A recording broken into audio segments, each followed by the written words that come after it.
A Christmas Carol by Charles Dickens. Track 1. Marley was dead to begin with. There was no doubt whatever about that. The register of his burial was signed by the clergyman, the clerk, the undertaker, and the chief mourner. Scrooge signed it, and Scrooge's name was good upon change for anything he chose to put his hand to. Old Marley was as dead as a doornail. Mind, I don't mean to say that I know of my own knowledge what there is particularly dead about a doornail. I might have been inclined myself to regard a coffin nail as the deadest piece of ironmongery in the trade. But the wisdom of our ancestors is in the simile, and our unhallowed hands shall not disturb it, or the country's done for. You will, therefore, permit me to repeat emphatically, Marley was as dead as a doornail.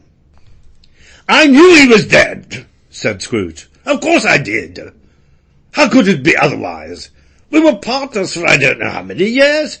I was his sole executor, his sole administrator, his sole assign, his sole residuary legatee, his sole friend, his sole mourner." Scrooge never painted out old Marley's name, however. The firm was known as Scrooge and Marley to the last.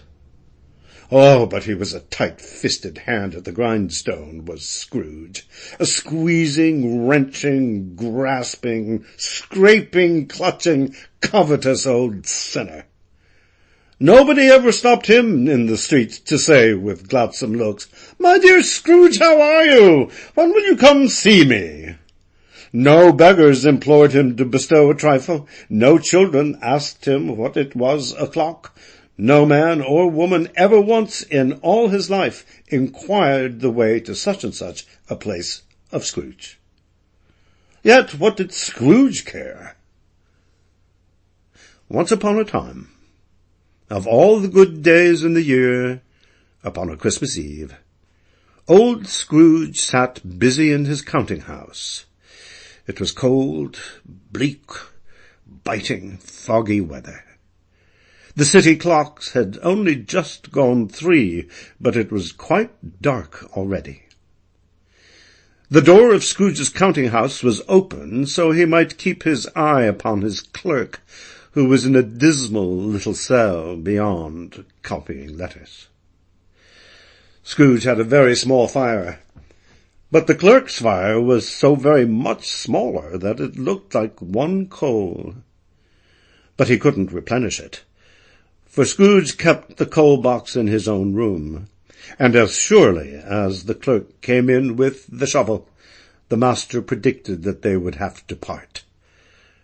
Wherefore the clerk put on his comforter and tried to warm himself at the candle, in which effort, not being a man of a strong imagination, he decidedly failed. Scrooge's nephew came in the door. "A Merry Christmas, Uncle!" "Bah! Humbug!" "Christmas a humbug, Uncle? You don't mean that, I'm sure." "I do. Out upon Merry Christmas! What's Christmas time to you but a time for paying bills without money, a time for finding yourself a year older and not an hour richer? If I had my will, every idiot who goes about with Merry Christmas on his lips should be boiled with his own pudding and buried with a stake of holly through his heart." "Uncle!" "Nephew, keep Christmas in your own way, and let me keep it in mine." "Keep it? But you don't keep it." "Let me leave it alone, then. Much good may it do you. Much good it has ever done you."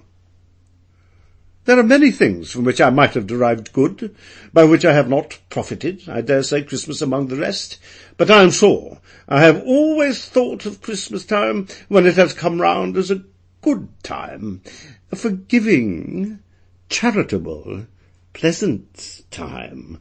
The only time I know of in the long calendar of the year, when men and women seem by one consent to open their shut-up hearts freely and think of Sample complete.